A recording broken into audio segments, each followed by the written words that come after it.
우리가 느끼는 스트레스 반응을 우선 인정하고 감염병을 내 마음대로 물리칠 수 없다면 이 상황이 지나갈 때까지 긴장되고 무기력해진 몸을 다독이고 움직여서 돌보아 줍시다.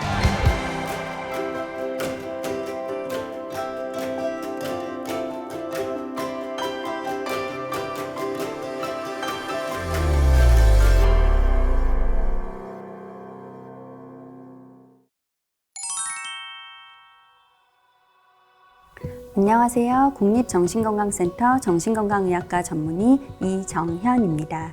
이번 시간에는 여러분들의 사연을 읽어보고 이야기를 나눠보겠습니다.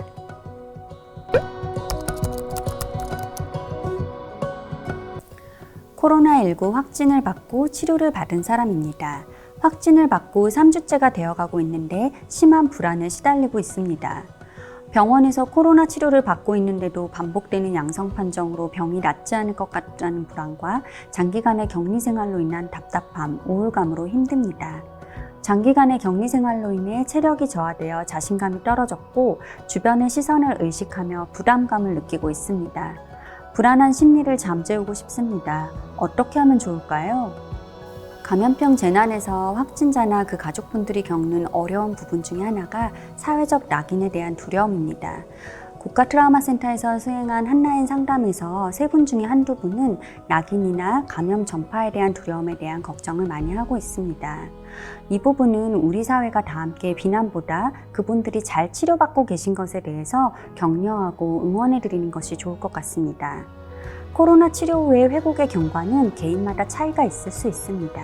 앞서 말씀드린 사례처럼 격리, 치료 등으로 체력이 떨어지고 스트레스에 대처하느라 몸과 마음이 많이 지친 상태이거든요. 이렇게 심신의 에너지가 떨어진 상태에서는 당연히 불안이 높아질 수 있습니다.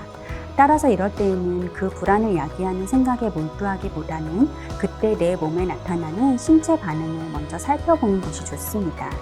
사실 불안의 정의는 현재가 아닌 앞으로 생길 수 있는 일에 대한 걱정을 하면서 나타나는 신체 반응입니다. 긍정적인 생각을 하거나 그 걱정을 떨쳐버리기가 상당히 어렵습니다. 따라서 그 생각에 몰두하기보다 자신의 신체를 살펴보고 호흡이 가쁘다면 천천히 복식 호흡을 하고 근육이 긴장되어 있다면 스트레칭을 하고 머리가 아플 때에는 바깥에 나가 공기를 쐰니다. 뇌와 신체는 긴밀히 연결되어 있어서 신체를 이완시키고 안정시키면 불안으로 떨고 있는 뇌가 함께 이완이 될 수 있습니다.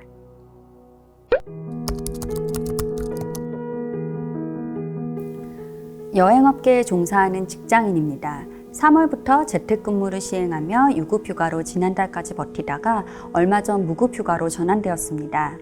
회사에서는 퇴사 희망자들도 받고 있습니다. 경제적인 타격은 물론이고 외부 활동이 줄어 점점 답답하고 무기력해집니다. 회사 생활을 할 땐 집이 좁은지 몰랐는데 지금 생활하는 집이 너무 좁게만 느껴지고 하루 종일 집에만 있으려니 감옥같이 느껴집니다. 바쁘게 살던 일상이 멈추게 되니 어떻게 해야 할지 모르겠습니다. 도움 말씀 부탁드립니다. 코로나 초기에는 새로운 감염병 출현에 대한 불안과 공포가 많았습니다. 우리가 위험을 감지했을 때 우리는 그에 대응할 수 있는 태세를 갖추게 됩니다. 그런데 오히려 이 상황이 장기화됐을 때 2차, 3차 확산기를 맞이하게 됐을 때는 불안과 공포보다 무력감, 낙담, 실망, 굉장히 다운되는 심리 반응이 커지게 됩니다. 또한 스트레스를 원래 풀 때 친구를 만나거나 여행을 가거나 맛있는 것을 먹거나 하는 이전에 사용하던 스트레스 대처 방법이 방역수칙을 지키다 보면 모두 제한이 되기 때문에 무기력감은 더욱더 해소가 안 됩니다. 우리가 지금 사회적 거리두기를 하고 있는데요. 신체적 거리는 멀게 유지하더라도 친밀한 사람들과의 비대면 소통은 유지하는 것이 좋습니다. 우리 하루의 생활 패턴을 일깨워주는 기분이 기상, 취침 시간, 식사 시간 등인데요. 직장, 학교를 잘 다닐 때에는 이러한 시간 패턴이 유지가 되는데 지금은 그렇지 않기 때문에 가장 기본적인 루틴과 시간을 재택근무를 할 때도 정해두시는 것이 좋습니다. 또 저희가 격리나 재택근무를 오래 하시는 분들에게 자주 권유드리는 것이 행동 활성화 요법입니다. 현재에 집중할 수 있는 가벼운 신체 기반 활동, 즐거움이나 활력을 주는 활동, 연결감과 따뜻한 감정을 불러일으키는 활동 등이 있을 수 있습니다.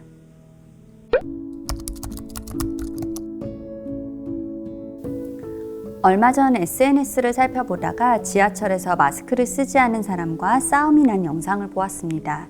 저도 그 영상을 보면서 크게 공감을 했는데요. 마스크를 쓰지 않고 돌아다니거나 집단 모임을 하는 등 사회적 질서를 지키지 않는 무매너의 사람들을 보면 너무 화가 납니다.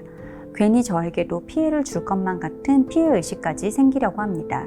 사실 모두가 바이러스의 피해자인데 서로 가해자와 피해자가 되어 서로를 탓하고 분노의 감정이 생기는 걸 어떻게 하면 좋을까요?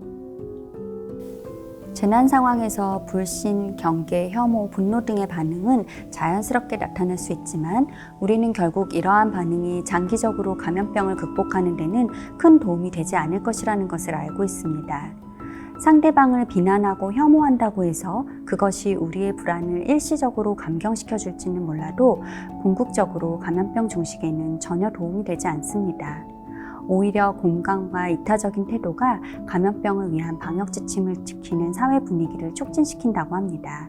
또한 긍정적인 감정과 다른 사람을 돕는 이타심 등이 면역력에도 도움이 된다고 하니 우리가 조금만 이 힘든 시기에도 조금만 더 노력을 해보아야 하겠습니다. 우리가 느끼는 스트레스 반응을 우선 인정하고 감염병을 내 마음대로 물리칠 수 없다면 이 상황이 지나갈 때까지 긴장되고 무기력해진 몸을 다독이고 움직여서 돌보아 줍시다. 또 같이 이 상황을 맞이하고 있는 이웃, 가족, 확진자분들을 격려하고 함께 응원하였으면 좋겠습니다.